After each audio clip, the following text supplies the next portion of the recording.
from the Sangin District in Helmand Province, Afghanistan. Despite being from one of the harshest environments in the world, he managed to maintain a positive attitude. Craig was a member of an elite team of Marines. Sangin was his most dangerous assignment, not the place he thought he would meet his first dog, but with some proper scheming and a lot of help, Craig was able to send Fred home to his family while he completed his tour. After Afghanistan, Craig left the Marines in search of a new mission, to share his story and his adventures with Fred. His memoir, Craig and Fred, is the uplifting and unforgettable true story of a U.S. Marine, the stray dog he met on an Afghan battlefield, and how they saved each other and now travel America together, spreading the message of stubborn positivity. Raised in Fairfax County, Virginia, and now a resident of Maine, author Craig Grossi is an 8-year Marine Corps veteran, recipient of the Purple Heart, and Georgetown University graduate. When not traveling with Fred, he spends a good amount of his time with veteran organizations, including the USA Warriors Ice Hockey Program and Tragedy Assistance Program for Survivors, TAPS. Chats is sponsored by Sherman's Bookshop, and there will be books that Craig will be happy to sign following the chat. So now, without further ado, please give a thunderous welcome to Craig and Fred.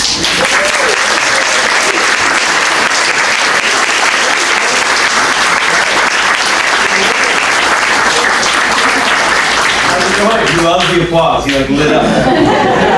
All right, he's. I didn't bring his stilts. Yeah.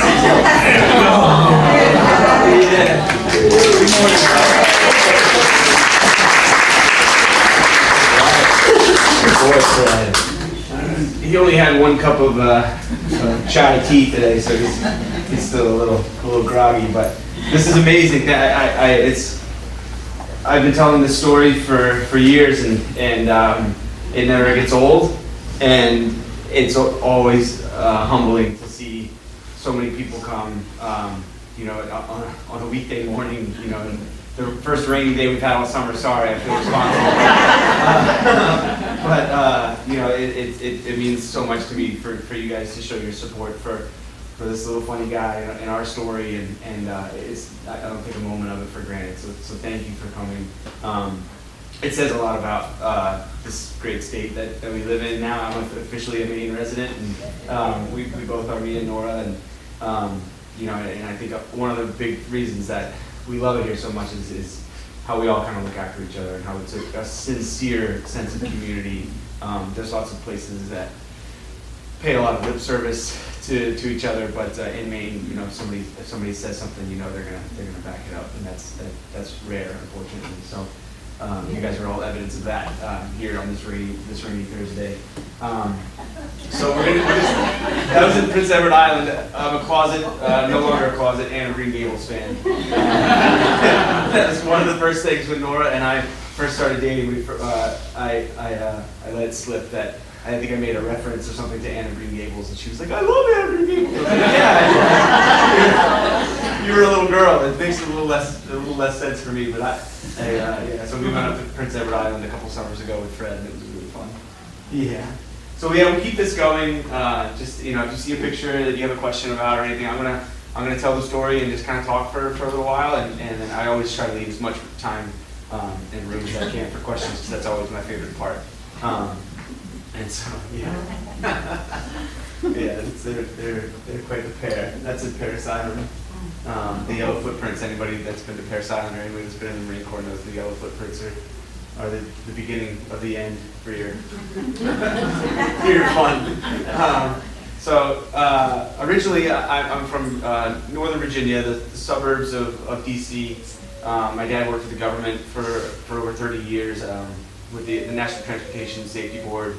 And he's an airplane crash investigator, the black box guy. You always saw him on the news, the black box. And it was, it was an interesting place to grow up for a lot of reasons. It was a really great place to grow up, But it's like a lot of the suburbs and a lot of the communities we have. They're kind of insulated. They're kind of bubbles. And very early on, I wanted to kind of pop that bubble. I wanted to see more. I wanted to do more. And it had a lot to do with the fact that I was kind of a terrible student right away. Like I loved school. I had no problem getting up and getting on the bus and heading off to school. It was the school part that gave me a hard time. It was kind of cute, I guess, when I was a kid, you know, and because it didn't really matter in elementary school. But as I got into high school, it started to kind of sink in, you know, that I wasn't right. Something was wrong about me. And the Northern Virginia Fairfax County school system is like, you know, very competitive. And if you're not AP, IB, BMW, LOL, like they you know, you're not doing something right. So so for me as a CED student, my whole life in high school, it was, you know, towards my junior year, all my friends were, you know, they had like the next 20 years of their life planned out. They were going to college, they were doing this, they were doing that. And I was like, man, I might not even graduate. Like, what am I going to do, you know? And it started to kind of eat away at me. And after high school, that summer, I went to work, and I wanted to join the military right after high school. Like, if it was up to me, I would have joined at 17, you know, as soon as I graduated. But my dad was in the Air Force for 4 years after high school, and then he went to college. And I think that was, you know, in his mind, that was the harder route. He really wanted me to go, you know, the more traditional route, high school, college. And he begged me to at least try community college. And I was like, all right, I'll give it a shot, you know, and he was right. I mean, the Marine Corps wasn't going anywhere. It was worth a shot to maybe college, maybe the college environment would feel a little better for me. I gave it a shot and hated it just as much as I hated high school. And that summer, I was working on my cousin's farm and going to college and delivering pizzas and just doing any jobs I could take. And Fred's worried about you sitting on the floor. And we were attacked on, I graduated high school in 2001, and so at the end of that summer, it was September 11th, and I couldn't join fast enough after that, you know, it was, it's a bad life. So it was, you know, it was, you see it on there, yeah. It's working, yeah, so are you, focus.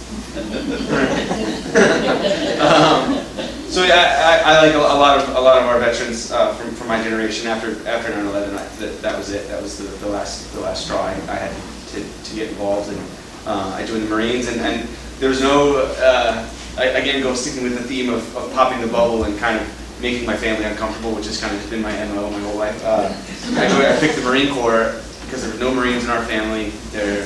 Everybody that I'd ever talked to, because growing up in DC, in the DC area, everybody was, in my neighborhood, was a retired military or former military, and they all just said the Marines were crazy. I was like, it sounds cool. And what it really was I remember in high school, we had like a career day, and they had all the recruiters come from all the branches, and the Coast Guard, the Navy, the Air Force, and the Army, they all got up and they had a slideshow, and they gave a spiel about why you should join, that branch. And the last guy to get up was a Marine. He was in his dress blues, and he was a crowded auditorium of a couple hundred kids, and the screen went blank. He didn't have a slideshow. He just kind of gripped the podium, and he looked around and was like, maybe 3 or 4 of you have what it takes to be a Marine. If you think you're one of them, come talk to me. And he left. And I could see most of the kids in that room were like, oh, what a weirdo. And I was like, oh, that's me. And knowing what I know now about recruiters, I can almost guarantee that he was just running late and forgot his thumb drive, and that's his hip pocket. I'm just gonna throw it out there for any suckers out there. I fell in love with it right away. I loved the idea. I think what I was struggling with at school was I was working really hard. It wasn't that I just didn't care about school. I cared very deeply, but I couldn't adapt to that classroom environment in the traditional sense. And but I had always excelled in other places, like athletically. I've been a hockey player my whole life. I played tennis, and any sport I could try, I played. And what I liked about sports was the harder you worked, the better you got. It was very tangible. And with the Marine Corps, it was like that. The harder I worked, the more I pushed. The more I stepped up, the more they recognized it and they rewarded it and they gave me more responsibility. And I was finally like, this is for me, you know, I felt at home. I felt like I was around people who were always going to demand the best of me, and I really craved that. And unfortunately, my first 4 years, I got like the one job in the Marine Corps that was like almost undeployable.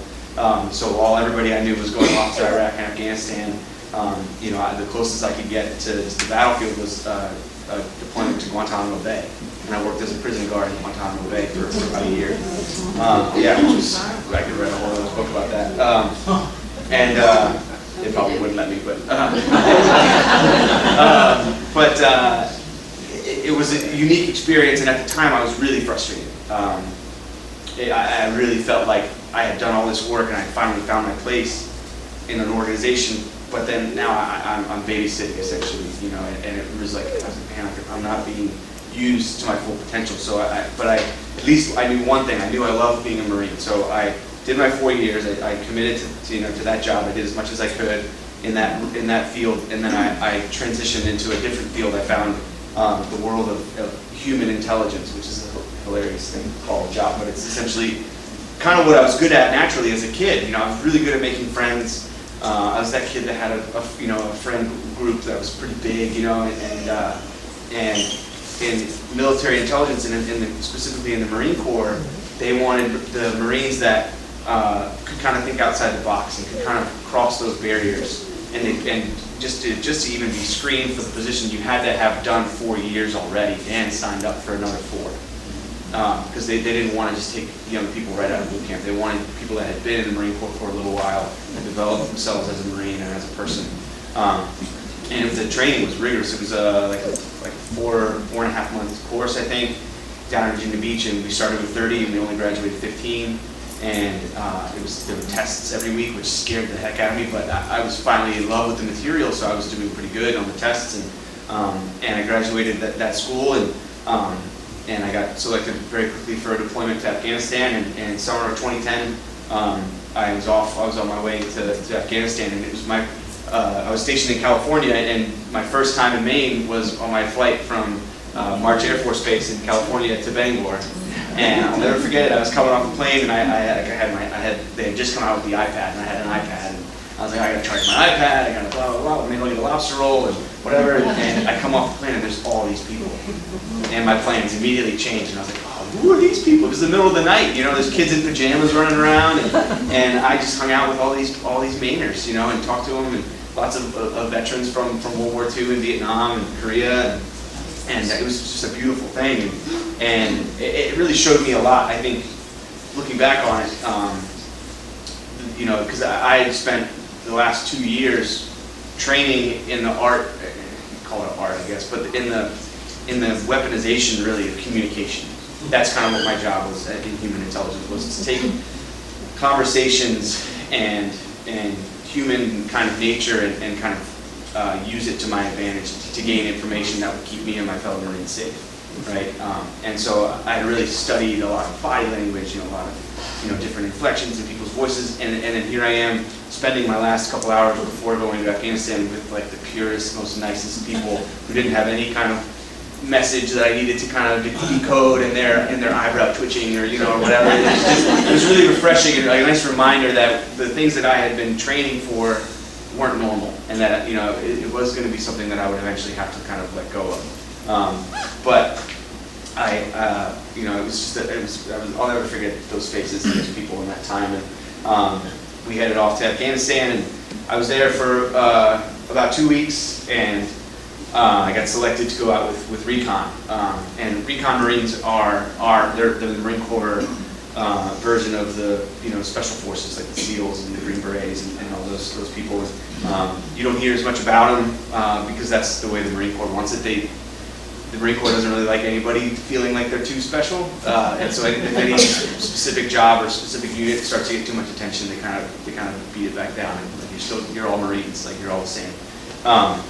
And that's just a different kind of culture within the Marine Corps. And so for me, it was really intimidating because here I am, just this outsider, and this unit is 1st Recon Charlie Company. They're famous within the military, within the Marine Corps. They have done incredible historic battles all over the world throughout the history of that unit. And this particular unit, they have been together for years. They have been on multiple deployments together.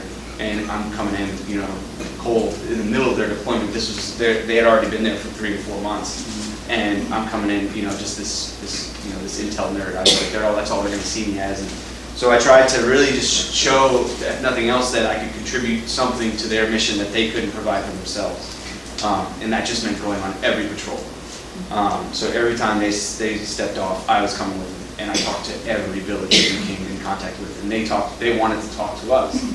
And I really earned my place within that unit really quickly once they saw, you know, that you know, I was there to work. I wasn't there to just hang out and take, you know, cool combat selfies and stuff like that. It's a thing, believe it or not. Combat tourism is real, believe it or not. But the way we were operating was we were on this base called Camp Leatherneck, which was like the Mall of America, like just Wi-Fi, air conditioning, a Pizza Hut, soft serve, like all this stuff.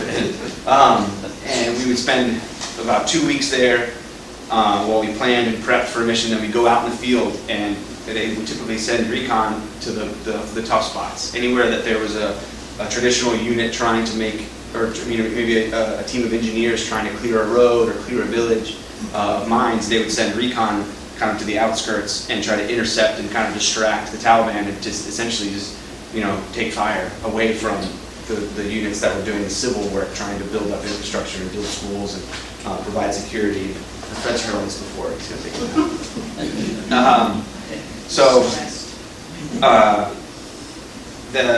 We came back from our first mission where they really saw, you know, that I was capable and honorable, and I was ready to work.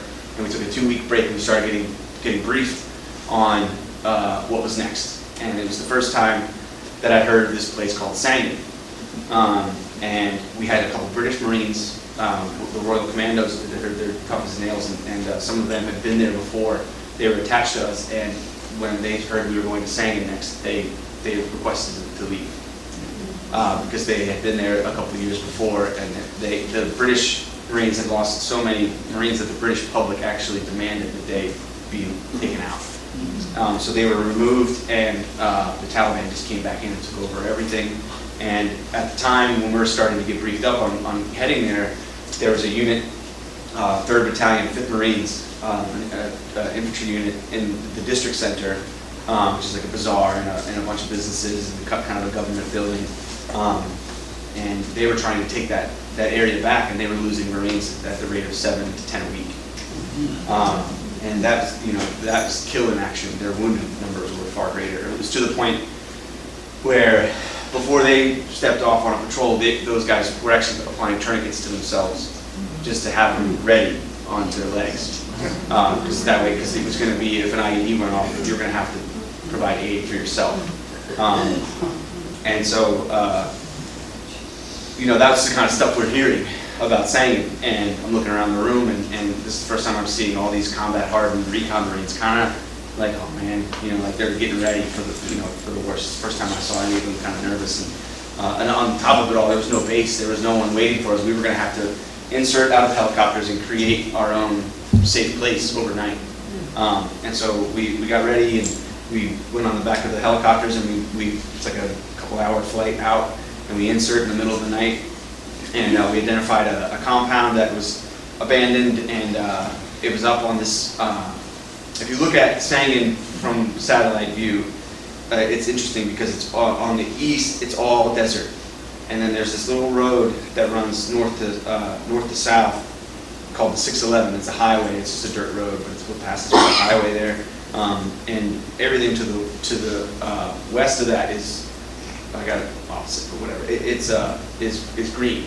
Everything on the other side of the 611 it's all green, it's all farmland, and it's because the Helmand River is out there.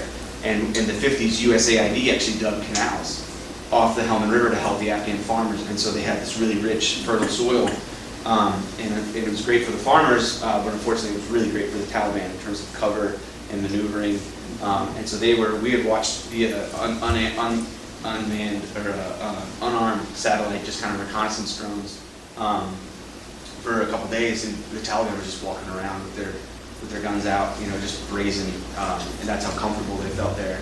And we identified, if a family stayed in one place for longer than a couple days and accumulated enough food for like a week, the Taliban would just come and take it.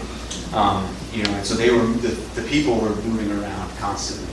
And so it was just a mess for everybody. And we find this place that's looking it's on the desert side of the 611, looking down into the green zone, right? And we spend that entire night, as soon as we could, we just started digging and filling sandbags. We brought empty sandbags with us, and we started filling all these sandbags and just tossing them up to the roof. And there were a couple of Marines up on the roof, making a little fortification to kind of protect us from the fire that we knew would be coming from the green zone.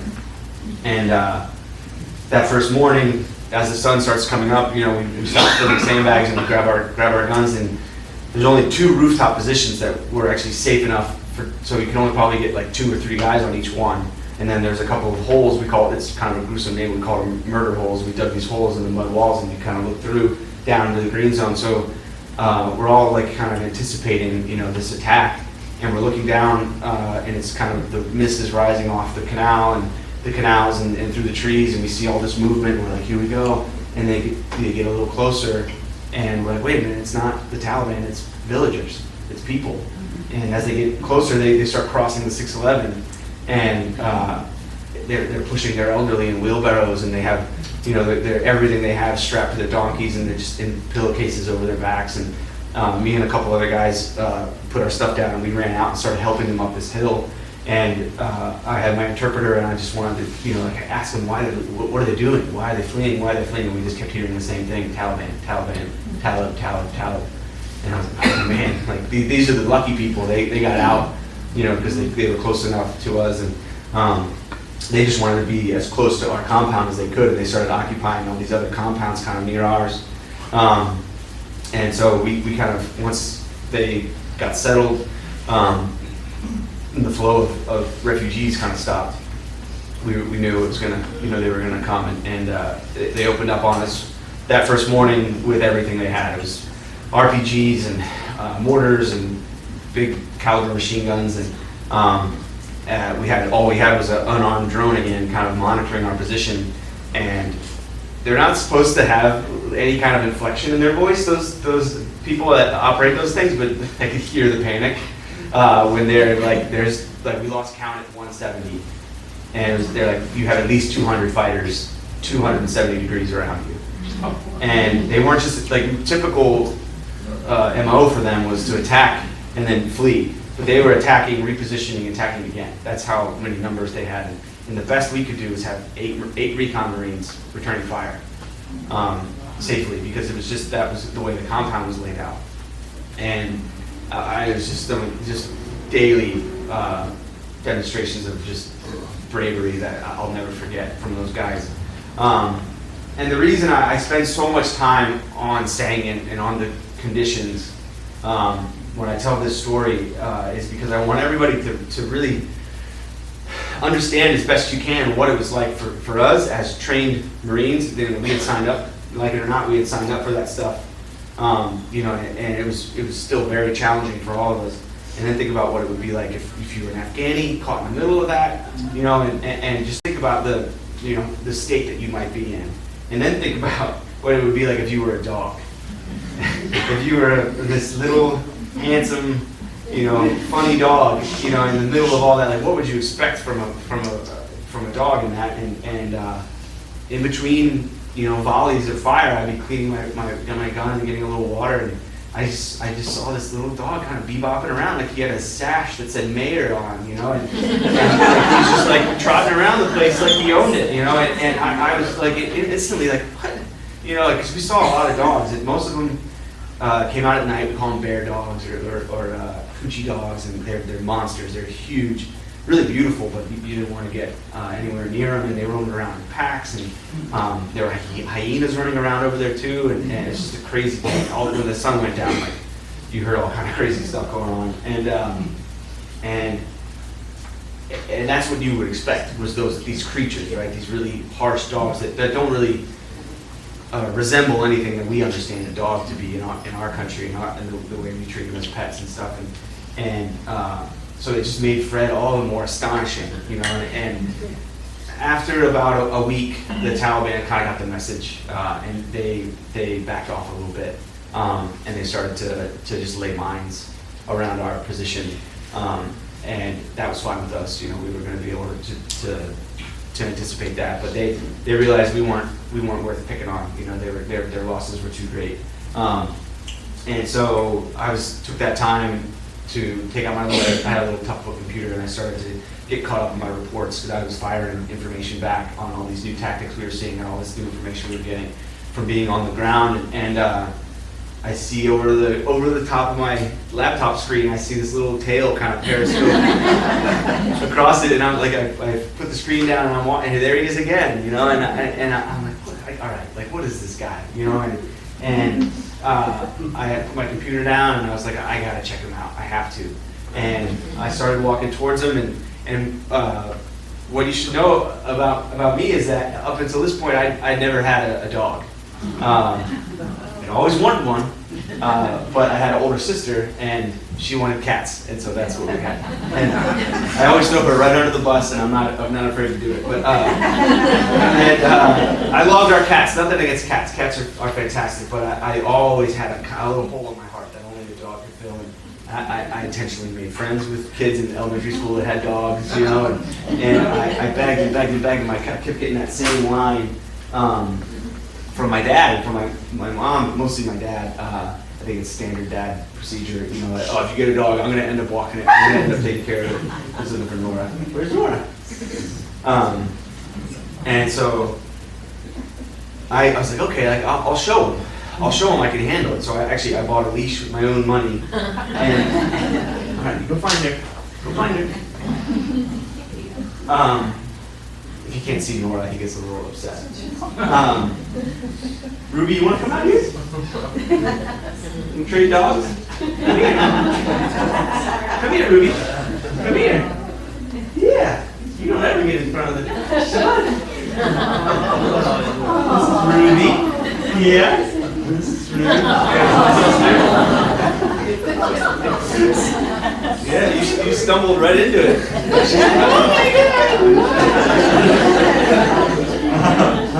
Oh my It's not what I signed up for. Ruby has a South Boston accent. I bought a leash with my own money, and I started walking all the neighbors' dogs after school, to show my parents that I could handle the responsibility. It totally backfired because they were like, oh, he's got his, he's hanging out with the neighbors' dogs. We don't need to get him. So I ran out of luck there. But I think, that day on the battlefield, there he is, and there's a Tabasco sauce there. If anybody that's ever had an MRE knows about those little Tabasco bottles. But he still sleeps like that. That day on the battlefield, I feel like the kid in me that always wanted a dog kind of took over the controls, bumped the Marine away for a second, and next thing I knew, I was walking towards him, and all I had was a little piece of jerky, and you can see in some of these pictures actually where he was. He's very dirty. But I started walking towards him, and he was in a little clump of bushes that he kind of made. I could see where he had buried scraps of food and stuff here and there. He was a little scavenger, and I almost turned around when I got closer to him. I was probably about this far away from him as he is now over there, and I could see he's covered in bugs. His fur was all matted and dirty. He'd clearly never been taken care of before. Like I had seen other dogs around that had been kind of kept as pets or kept as guard animals or whatever, and he had clearly just never had really any positive human interaction. And I was like, man, you can't just walk up on a dog like this. Like he's gonna growl at you and snap at you. And I almost kind of made that decision for him, but I took another step closer, and then I heard this little thump, thump, thump, thump, thump, thump, thump. And it was his tail. I looked up, and there was a little cloud of dust coming, and his tail was just kind of wagging against the dust, and that was all I needed to see. I came a little closer, and I held the jerky out to him, and he stood up, and he surprises me again. He's clearly starving, right? But just as gently as he could, with his front teeth, very politely takes the jerky and chews it, you know, and I was like, who taught this guy this manners, you know, like if he had a bib, like that would have just made it all perfect. You know, and I was just blown away. I mean, even the best behaved dog back home will take a ring off your finger for a piece of jerky, you know, and he let me give him a couple rubs, and I could see these bugs. They weren't just bugs. Like I call them flying ticks. I'd never seen them anywhere else. They were about the size of an M&M, and they were buzzing around him, and then they'd burrow on his neck and on top of his head. And he's got those little T-Rex arms. He can't quite reach up there. And so it just looked really uncomfortable, and I was like, man, like this, you know, this is too bad. So I gave him a couple rubs, and I was like, all right, I don't want to push it. You know, I'm gonna give him a little space. And I stood up and started walking back to where my gear was, and I feel a little poke down my heel, and I look down, and he's looking up at me like, yo, I'm like, where you going? And one of my buddies is watching from a couple yards away, and he's like, hey, it looks like you made a friend. But I misheard him. I heard, hey, he looks like a Fred. And I was like, yeah, Fred, we'll call him Fred. Whatever, you know. I had no idea, you know, that I had just named my dog, and he followed me back to my gear, and our corpsman comes over, and if anybody's ever had a medic or a corpsman in their life, you know that they're just the kind of people that they'll run into a firefight and just want help, you know, they're amazing individuals. And Jim is our Jimmy Pots and Pans, we call him. He comes over and he's got like 3 fanny packs on, you know, and like each one could save your life in a different way. And he pulls out some tweezers, and he's like, let's get these bugs off. And I'm like, all right, man, here we go. This is when he bites us, you know, for sure. These things are like embedded in him. And Fred sits down, and Jim grabs that first bug and yanks and pulls a bunch of Fred's fur out with it. And Fred was just like, you missed a couple, you know. He sat there and let us bug after bug off of him, and then we filled up a big bowl of water for him. He drank probably the first clean water he'd ever had, and then he went right over to my sleeping bag and curled up in my sleeping bag. And I was like, oh, okay. I guess that's how we're doing this. And so we all fell in love with him pretty much instantly, and there wasn't a guy out in that unit that didn't love Fred. And we started to patrol at night because we realized there were still a lot of people trapped in the middle, and the way the Taliban was attacking was they would go into a home, and they would essentially hold a family hostage while they conducted an operation, while they attacked us from their home. And if they were effective enough, and they pinned us down and threatened, you know, our lives to the point where we couldn't take care of it ourselves, and we had to call in an airstrike. You know, we took out a couple Taliban, but we also killed a family, right? It's really horrific. They're essentially using these people as human shields. And so we would go out in small teams, about 6 or 7 Marines, and we would go out at night, and we would go right in the direction of wherever we took fire from that day. And we would go through the mud and through the canals and try to avoid any roads or anywhere they might have IEDs, because there was a huge belt of them around us. And we would get to these families, and we'd be like, let's go. It got to the point where they were already packed. We would show up, and they would be like at the door, like, let's go. And we were sneaking families out. And every time we were able to do that, there was one less family for them to use. And so it really restricted their movements. It made it a lot easier for us to spot them, you know. And so on these patrols, we kind of owned the night. The Taliban kind of knew, you know, that we had the optics and the techniques and the communications to really maneuver at night, and it wasn't in their best interest to try to engage us at night. So we had relatively free movement, but we still had to be pretty quiet, because you never knew who you were going to be walking up on. And Fred came on these patrols, and at first I was like, this might be a bad idea, like dogs bark, you know, and we were moving through a little village, and this pack of crazy, you know, rabid dogs starts barking at us because they pick up on our scent. And I looked down at Fred, you know, like about to grab him and shut him up, and I was expecting him to bark. And I swear he's looking back up at me like, shh. Keep going, man, like, don't mess with those guys, you know. And I was like, all right, this guy gets it, you know. And he came on all these patrols with us, and it was like, it got towards the end of our time, and we've been out in Sangin, living in the dirt for over a month, and everybody kind of started whispering about, like, how are we going to get Fred out of here? How are we going to do it? And I loved the idea, but the responsibility really fell on my shoulders. Are you going to join us again? Come here, handsome. Come here. Hi. Yeah. All right, that's cool. Yeah. Yeah, they want to see you. They don't want to see me. So, you want to tell this part? If you could talk, I'd be out of a job. But, oh wow, thank you. Coffee breath.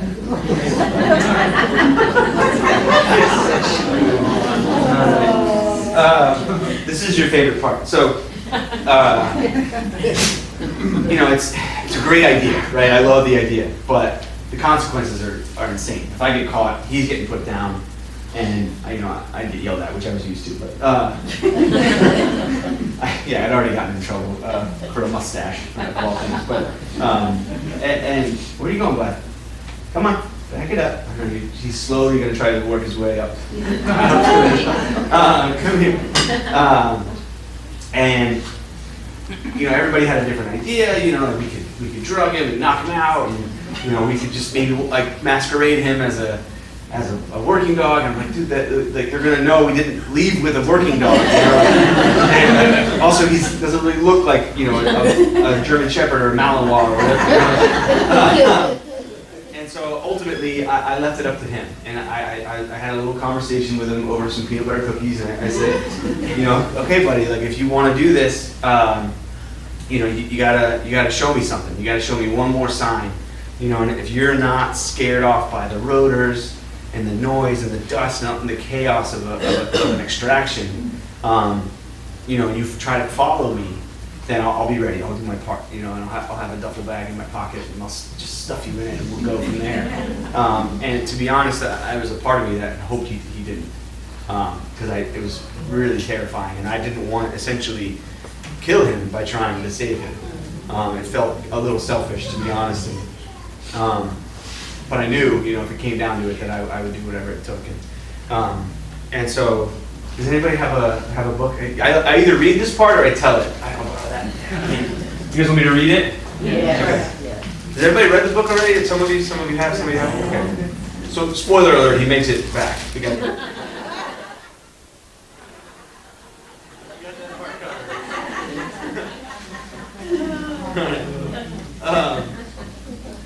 So I like to read this part because it's one of my favorite parts of the book, and there are still moments that I look at him and I can't believe it went down like this. So I didn't sleep much that night. In the morning, everyone was quiet as we packed up. 3 birds were coming in, and I'd be on the first one. We assembled along the wall, and I stood toward the back of the line with Dave and Top. And so when you read the book, you'll learn a lot about some of my fellow Marines. And Dave is an amazing dude, and Top is actually a nickname for a rank. So in the Marine Corps, and I think the Army too, a master sergeant we call him Top. And he's kind of the senior enlisted guy or girl in a field, and they've spent their whole career doing one job, and they know everything about it. And Top had been a recon Marine for over, I think, 18 years at this point. Somalia, Iraq, you know, all over the place. And one of those guys that says about a dozen words a day, but you better pay attention to each one. You know, he means every single one of them. And just a beautiful guy. So I'm with Dave and Top, and all the guys were jittery, shifting from foot to foot. Fred, sensing something was about to happen, bopped around, weaving between our legs and looking up at us with anticipation. Tail wagging, eyebrows twitching, just like he used to do when he joined us on patrols. Looking at Fred, I felt a tightness in my chest. This might be it. The low thump of the rotors in the distance broke the morning quiet. The CH-53 helicopters we used to get in and out of the field were huge. They looked like giant flying coffee cans, as if the barrels of their dull gray bodies defied every law of physics to hover in the air. 2 would land and load up first, while the 3rd hovered for cover. Once the first 2 were back in the air, the 3rd would come down for the last of the guys. As the first giant machine began to descend just outside the compound wall, a wave of sand and dust erupted into the air like a fog. It was a brownout. When a helicopter flies toward you, it kicks up a wave of dust that washes over you once and then clears. When a helicopter comes in at a different angle, descending straight down in a hover, the dust comes up and lingers. It makes a relatively simple thing, boarding the helicopter, complicated and dangerous. With poor visibility, Marines have been killed in brownouts, accidentally running into tail rotors. As the rotor wash blanketed us, I caught sight of Fred, who was pacing nervously. Then the line began moving forward. I ducked through the doorway of the compound, following Dave ahead of me, only to be immediately pelted by dust and rocks. I coughed and squinted my eyes, stepping through the brown cloud toward the deafening sound of the whirring rotors. All I could see was Dave's rucksack ahead of me, but no Fred. Then I felt a poke at my heel and looked down. Through the grit and grime, there was Fred's face. That long white snout, black nose, and squinting eyes, looking up at me. He was blinking in the dust, barely able to open his eyes. His ears were pinned back, and he looked terrified. But there it was, my sign. I pulled the duffel bag from my cargo pocket. From behind us, Top's hand emerged from the dust and clutched Fred by the scruff. He lifted him like a jug of milk. "We're doing this!" Top shouted. Three of his 12 words. In one fluid motion, I yanked open the mouth of the bag and Top dropped Fred inside. I zipped it, and we each picked it up by a handle, rushing forward. We were trying to make it look like heavy, you know. A young air winger stood at the back of the chopper, so they had like a landing crew that comes to kind of watch our backs as we're running towards the helicopters. And they're supposed to count us as we come on. And this kid, he looked like he was shiny, you know, like they work really hard and they jump on these helicopters and they come get us, but we had been in the field for, you know, weeks, and we got dirt in our knuckles, we're filthy with beards, you know, and this kid just looked like, you know, came off a poster for the Marine Corps. I'll never forget him. And so a young air winger stood at the back of the chopper, rifle up, scanning the horizon and watching us board. I remember how clean he looked, a washed face, no beard, perfect uniform. I swear I got a whiff of his Axe body spray. He looked at Top and me, lowered his gaze to the bag between us, and scowled. He reached his arm out to stop us, parting his lips to say something, but Top lifted his forearm, elbow bent, and blocked him. "Don't worry about it," he barked. And we stepped up onto the ramp. We were the last to board. As soon as our feet touched the floor of the chopper, the air winger ducked in behind us, resuming his position behind the 50 cal on the ramp, and the helicopter lifted back into the air. I sat on the floor, leaning back into my pack with Fred and the duffel between my legs. The recon guys all looked at me with huge grins, and Top extended his beer can with a fist for a congratulatory bump. I pressed my palms onto Fred's back through the bag, trying to let him know he was okay. I could only imagine what must have been going through his mind. Here was a dog who had never even ridden in a car before, and now he was flying through the air in a helicopter. I felt him squirm, trying to get comfortable, and then settle. "Good boy," I whispered. I love that. Thanks.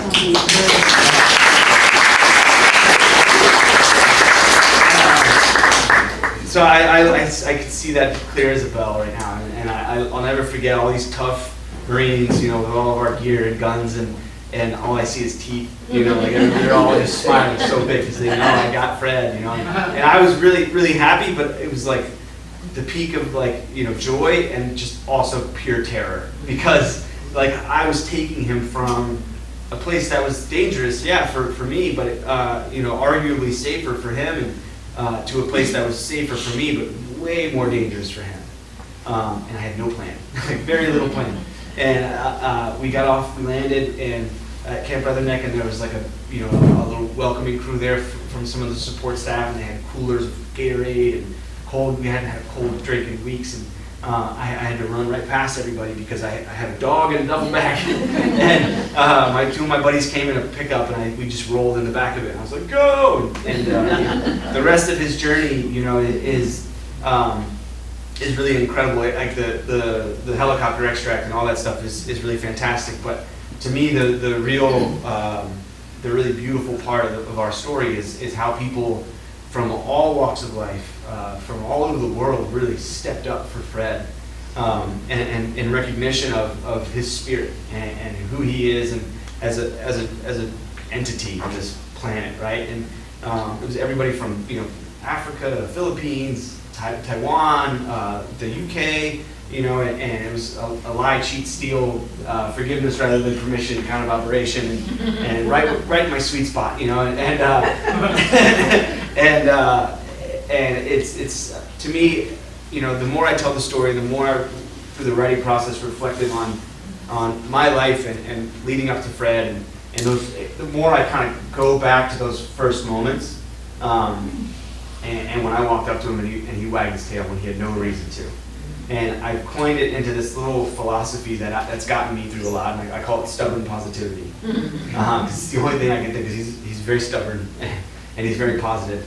And it's something that I think I keep in my back pocket a lot, and I think through our book and through our social media, a lot of people are starting to see the value in it as well. And it's those moments in our lives when we don't have a reason to wag our tails. You know, like we feel like we have every reason to raise our fur and show our teeth and react negatively. It's those moments that when we dig deep and we find a reason to wag our tail, and we just wag our tail despite having no reason to, that can change the trajectory of our day and of our life.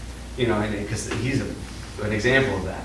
You know, if he hadn't wagged his tail at me that day, then, you know, he wouldn't be, you know, cruising around Moab, you know, in an air-conditioned Tacoma, you know, like, you know, and living in the life in Maine, eating, you know, lobster rolls and running on the beach, you know. He loves lobster, by the way.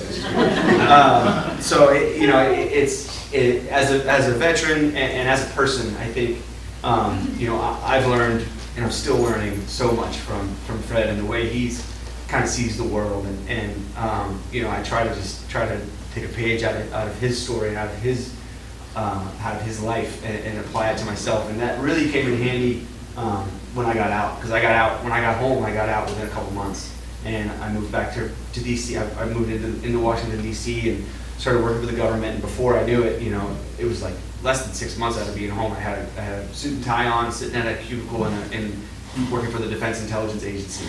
And had a new truck, cool apartment. I was back home. I had all my friends, you know, that had gone to college and come home and now had families and stuff. And on the outside, everything looked fantastic, you know. But and I thought, you know, as a veteran, I thought, okay, you come home and you move on. You don't talk about it. That was the narrative that I had heard my whole life. The only combat veteran in my family was my Uncle John, who was in the Battle of the Bulge, and you know, he talked about it here and there, but mostly just jokes. You know, and his whole thing was, you know, when anybody talked about Uncle John, it was, oh, Uncle John doesn't talk about it. He doesn't talk about it. So it's like, all right, I'll come home, and eventually it'll kind of fade. But that's not the way it works, you know. And through those years, Fred really just, you know, knowing that he and I had been through the same things, and he and I had been in the same dirt, you know, really kept my head above water. Because I didn't have my fellow Marines around me. Everybody kind of went their separate directions. A lot of them stayed in. A lot of them are still deployed right now. And you know, and so I lost that community, but I still had it with Fred. And that's, you know, one of the ways that he's really saved me right back. But he continues to do that. And I think, you know, just the whole idea, you know, of stubborn positivity is that it's applicable in every situation, and you know, we can always find a reason to wag our tails or to be grateful for something. And when we start our day, or when we start an interaction, or when we start anything with that, it always ends up, you know, better than it could have otherwise. And so that's our story. I could talk about Fred all day, you know, and I do. But I love questions. I love answering questions, and it's always my favorite part. And I don't know how much, if I've gone too long, but I'll go until my voice is gone, or until we're out of questions. Whichever comes first. Yeah. How old did you think Fred was when you first? Yeah. I can never get a straight answer out of him about his age. I estimate around 9 months, maybe. Oh, still a puppy. Still a puppy, but an older puppy. And that makes, you know, I guess the only reason I emphasize that is because he was old enough to have kind of succumbed mentally to his surroundings, and not, you know, it just makes his tail wag that much more miraculous. You know, around 6 to 9 months, they've kind of become who they are as dogs in terms of like the way they see the world, and it just made it all the more kind of astonishing that he wagged his tail at me when I walked over to him. But he had all his adult teeth. That's the only thing I had to go off of, was he had his big dog teeth. Yeah. Did he come home with you when you left the Marines, or how did you get him home? I totally forgot this part of the story, so this is the best part. This is why I like questions, really, because it reminds me of. So I got him back to Leatherneck, and you're supposed to have vaccination forms, supposed to be quarantined for 30 days, you know, by a veterinarian after vaccination, all this stuff that no one was going to do for me, you know, for a dog I wasn't supposed to have, right? So the best thing I could do was I took him to a British base, which is attached to Camp Leatherneck called Camp Bastion. Took him over to Bastion in the middle of the night, and this army or British Army veterinarian, she agreed to give him like a covert exam. And so I sneak him over and I plop him like I sneak him in the back entrance of this British Army complex, and she gives him a poke and, you know, checks his mouth, and she's like, look, like he's probably about 9 months, you know, because of his teeth, and she's like, you know, I can't help you, you know, legitimately, but all I can tell you is he's too young for anything he has in his system to really have taken hold. So the faster you get him home and the faster you get him vaccinated, the better he'll be. So she's kind of nudging me like, just forge the paperwork. That's what I heard. Just forge the paperwork. So I forged the paperwork, and that was one part. And then getting a kennel, I couldn't book him a seat in coach. So I had to get him a kennel, you know. And so there's all these other things that fell into place, but essentially he beat me home by about 4 months. And guess who took care of him? My dad.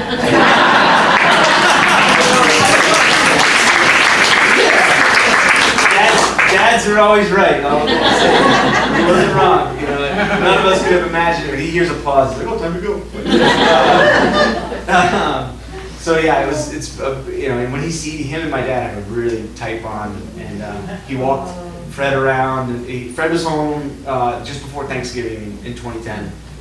So he had Thanksgiving with my dad and my sister. They drove up to JFK from DC and were waiting for him at customs. And I wasn't there, but I could see it just as clearly as if I was, because they talk about they're waiting, and there's like rugs and like crates of wine coming through customs, you know, and all these customs officials inspecting stuff. And then you saw the kennel, I think, in one of the pictures, and then comes this little dirty dog kind of like looking around. And my dad's like sweating because he knows the forms aren't exactly, you know, legit. The lady kind of looks at the paperwork and looks at Fred, and she just kind of shrugged and like stamped everything. I was like, send him through. And all these people had kind of heard of this funny dog, you know, and they kind of gathered around, and they opened the crate, and he went running right to my dad and my sister, and I'm like, "Get out of here," you know. And, yeah, so I love that part of the story. It's really poetic. Yes, sir. Is he capable of becoming a father dog, and if so, do you want to spread his joy around? That was part of his entrance fee. Was to have his reproductive rights taken away, but you know, there's only, you know, we'll only get one Fred, and sometimes I do think it would have been kind of fun to see little Freds running around, but he's a handful in his own way. So especially those first months when my dad had him, he didn't really understand what inside was, and so when he wanted to go out, he would just walk over to the wall and like sink a fang into the drywall, and like a strip of drywall. And my dad paint like spackled all the spots but didn't paint. So when I came home, he was like, because he wanted to show me, like, "Look what he did," you know? He figured it out. You know, now he knows how a door works. Pretty good. Yeah. How was his first reaction to snow? Snow? Yeah, that was with my dad too. We got as much snow as we get in Virginia. We got a little dusting of it, and he just went out and rolled in it. You know, just trying to catch it in the air. And, yeah, but he loves the snow up here. He loves bounding around it. It's really cute when it gets deep because he's got these little legs. But yeah, he loves it. Yeah. You got snowshoes. No, I should get him some. I wonder how he. Yes, ma'am. I'm just curious what he weighs, because you pick him up so easily. Oh yeah. He's around like 40 pounds. Yeah. I do my Fred curls every day. Any other questions?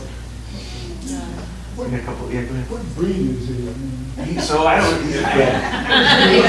I've never done his DNA or anything, because I've never found an organization that I think would actually be able to do the whole world. You know, like most of the time it's a country or a region. You know, and I should like break it down. Like, you know, he's definitely a hound because he's loud and stubborn, and he's got that hound body. And he's definitely a shepherd because he really just. You know, he would round up goats and sheep and stuff when we were over there all the time. and he just kind of herds me everywhere now. Like Courtney Yeah, likes. yeah. A lot of people think corgi until you see him next to a corgi. Corgis are way shorter, but I don't know. I mean, it's up for interpretation, and I always just say he's a. If I, on the rare chance I don't have time to tell the story, if somebody asks me, because we get stopped all the time, you know, on the street. I'll say, you know, he's a pocket wolf or an Afghani foxhound, you know. So yeah, he's unique for sure. And another unique thing about Fred, just speaking to another Fred here, we have a massive social media following, people all over the world. And we had somebody reach out to us recently that was born in Afghanistan. His family fled in the 90s during the Taliban occupation, and he spent a good chunk of his life in Norway. So he's a Norwegian Afghani, and he wrote to me and said that, you know, how beautiful it was that I got Fred out and all this. And he said also it's amazing that you named him Fred, because in Norwegian the word for peace is Fred. And I had, like, it's another thing that's just like, wow, like I could have never known that, you know. And it's like we've looked into their definition of it, and it's like it's the way we would say like somebody's very cool or somebody's very peaceful or somebody's, you know, like very chill. Like somebody could be Fred in Norwegian, you know. So it's perfect, you know. It's a perfect accident for us to have that. So yeah, you know what I mean. Taking Fred on a patrol was a huge risk for everyone. Yeah. How did that happen? We weren't stopping him. Yeah, he was coming. He was coming on patrols, and you know, we just hoped that because we were taking routes that they weren't routes. We didn't take anything that had a footprint on it. We would literally cut right through a canal, cut through a mud field, cornfield, poppy fields, and because we were doing that, he kind of stuck with us. So he wasn't really trotting around on the beaten paths where the IEDs were. But yeah, it was scary. I mean, there were lots of times where he would kind of be off to the side, and I just had to, you know, any minute he could go up. But that was true for any of us. I was going to say, Yeah. everybody had to have a lot of trust to him. Yeah. I mean, it's just it's a reality that you have to face when you're over there. Is that every step could be, you know, your last, and you know, multiple people's last. You know, it's just you have to not let go of it, but kind of accept it, and do your best to be safe, but also pay attention to everything else that's going on Yeah, I around you. guess my concern was not that, but if he'd chosen to bark at something. Oh yeah. You know, you've got multiple people whose Yeah. lives are at risk. Yeah, and there's a scene in the book where he did bark, and I wrote about that, and it was scary, but he ended up finding 2 Taliban IED emplacers. That's who he was barking at. We were crossing the middle of this open field, and the moonlight was super bright, so we were kind of nervous about crossing this open area, and Fred just takes off and starts losing it at this spot in this field. And we were like, oh man, you know, and I'm like throwing rocks at him, trying to get him to shut up, and we were like, oh, what's he barking at? And there's these 2 guys hiding under a blanket, and there's nothing I questioned them separately for a little while, but we had another mission for that patrol, and all they had on them was a couple of shovels and some wire cutters, you know, which it's not enough to detain them. It wasn't worth it. You know, we were in a small team, but yeah, we had, you know, identified, took their picture, and put them in our system, you know, so we identified these 2 Taliban operators, and yeah, so that was one kind of scary moment when he let it fly, and he's loud when he wants to be. How much did he weigh at that time when he was dead? I don't know. Probably like 30, maybe 20 pounds, 25. Yeah. He's really kind of just filled out. Like his chest has gotten bigger up, you know, his shoulders, but he's still the same kind of width in the back. You know, he's just this little skinny guy all the way down. Yeah. Yes, ma'am. I really respect the relationships you must have had with all of your buddies and Marines. Oh, thanks. Yeah. How are the ones doing you kept up with here, Kept up but with- especially the ones who are still living? Yeah, so I do have friends that have continued on in their career, and most of them are on their 8th deployment now, and they're doing good, actually better than some of my friends that have gotten out. I do worry about them now. A lot of them are getting, down to their last 4 or 5 years, and they're wondering, what's going to happen when this machine kind of comes to a halt. And so, I'm doing my best to kind of prepare them for that. And unfortunately, I have lost members of that unit to suicide, which is terrible. And we try to just stay up with everybody and try to talk to everybody as much as we can. And we did a big road trip last summer and reconnected with a ton of the guys that are still out west and that have gotten out and are doing various things. And that was really fun to see, because Fred remembers them like, it's been about 8 years, and you think it was 8 minutes, the way Fred reacts. He never forgets somebody like that.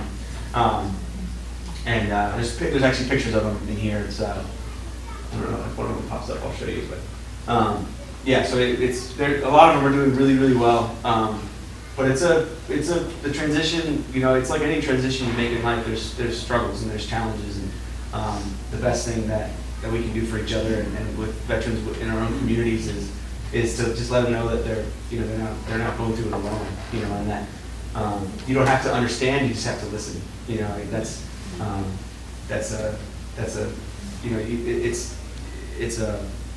can talk yourself out of trying to help, because I could never understand, but I wouldn't understand a lot of other people's experiences, but I'll hear it, I'll listen to it, and as a generation of veterans, like we have it pretty good. I think a lot about our Vietnam veterans who came home to a really toxic country and what that was like to go through that kind of experience and then come home, and so we have the exact opposite of that. Coming home to Bangor was a beautiful thing, and at lots of different points in my life, I felt the support, I felt the gratitude, and that's been really beautiful. And today is an amazing kind of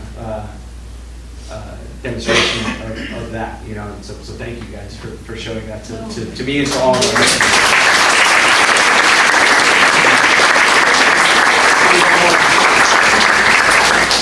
One more question, you got? Well, just a short one. Yeah. Fred's little buddy dog. Ruby, yeah. Did that dog come with a woman, or was it a they're a pair, yeah. So Nora and I met in Boston back in like 2013. I was playing on a veterans hockey team up in Boston. We played like the fire department team, and She should come out and stand with you. oh yeah, she loved that. Yeah. We kind of bonded over our dogs, just like talking one night about our dogs. She had just gotten Ruby, and I told the story of Fred, which is I never missed a chance to do, especially when there's a pretty girl, listening. My voice was a little deeper, and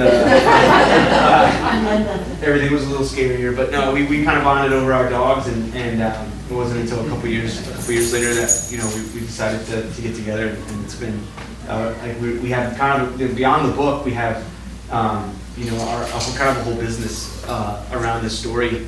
And she's responsible for a lot of the really creative and innovative stuff that we do. And we try to come up with, we have Fred t-shirts. And we just designed these collars and leashes. They're not for sale yet, but they will be very soon on our website. And we're trying to give people a tangible thing that's stubbornly positive, a reminder of Fred and a reminder of his story that they can kind of have with them. And we raise money for nonprofits and veteran organizations and dog rescues with every product we sell. Yeah, go ahead. Yeah, I'll hold him back. Yeah. I love it. Yeah. So yeah, it's Ruby. Ruby is you stay. Good boy. No, you stay. So they're a good fit. Yeah, they're a great fit. Yeah. Ruby's the plucky Boston lady. But I have a paw print stamp that's made of Fred's actual paw, so I sign all the books with that. We have t-shirts. We have t-shirts for sale if anybody wants a Fred shirt. They're really fun. I can't thank you guys enough for.